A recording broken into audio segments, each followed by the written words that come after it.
At this hour, President Obama is testing his leadership on the global stage after his party's stinging defeat in the midterm elections. The president is at the Asia-Pacific Economic Cooperation Summit in Beijing. This is the first stop on his week-long trip to the region. So how will these recent elections affect his ability to strike deals and operate on the international stage? I want to bring in political analyst Jason Johnson and our political commentator Margaret Hoover here in New York with us. Jason, first off, I'd like to put up a photo. We saw some video of it a moment ago of the most powerful people on earth wearing funny shirts. You see Vladimir Putin there, Xi Jinping, and President Obama right there. They're beautiful shirts. My question to you, Jason, is who's wearing it best? You know what? Actually, we have to be patriotic, so I say Obama. It's like they're the three tops, or somewhat kind of a Star Trek look to them, but I think our president wears it best. Now, on a much less serious note, late in a president's term, especially two-term presidents, the last 2 years, you often see presidents shift to foreign policy. One reason is they can't get much more done domestically. Right. But what kind of success can this president have on the world stage? He can have a lot of success on the world stage, but not necessarily in Asia. I mean, Obama's got two strikes against him right now. First off, he missed this conference last year because of the government shutdown.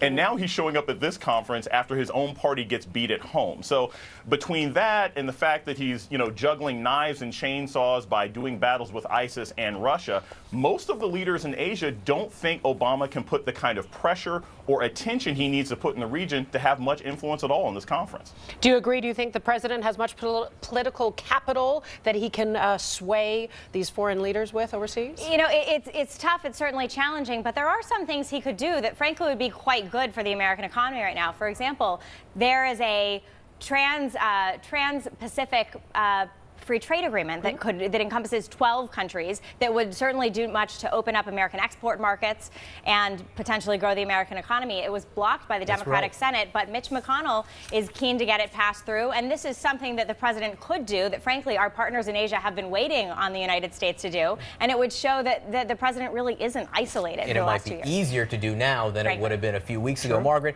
let's turn to 2016. Enough about right now. Let's look to the future, shall we? Former President George H.W. Bush has been talking a lot about his brother Jeb and Jeb's prospects for running. Let's listen to what he said.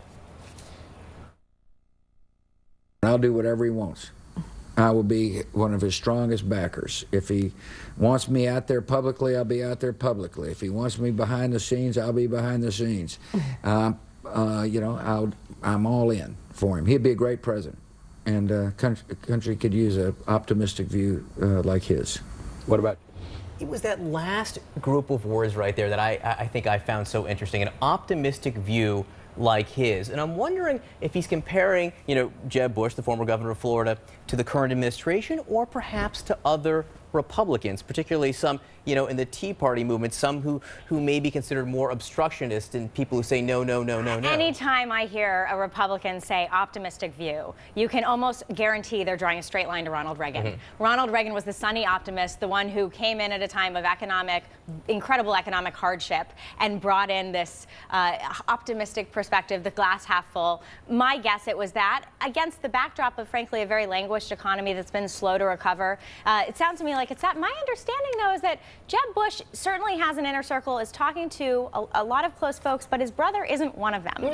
and for good reason. I mean, he's going to actually have to differentiate himself from his brother and his father if he chooses to run. So he needs a close inner circle that doesn't include that so-called Bush fatigue. Who knows if it still exists? Well, Jason, let me ask you about that, because let's just go there for a second. So let's say Jeb Bush runs, and let's say Hillary Clinton runs. Gosh, that sounds awfully familiar. Do you think there's going to be an appetite for another dynastic sort of campaign here? Not in the least. And let's make it clear. Jeb is going to run. We've got 2 votes yes. We've got his son, and we've got George Bush. And the only one who's saying no is Barbara Bush. So I think he's going to run. But if we get a remix of another Clinton versus a Bush, that would be the death knell for the Republican Party. That would be 3 different presidential elections that they're going to lose. Because if we go back, which administration do we have better memories of, the Bush administration or the Clinton administration? So I don't think that would be smart for Jeb. I don't think that would be smart for the Republican Party.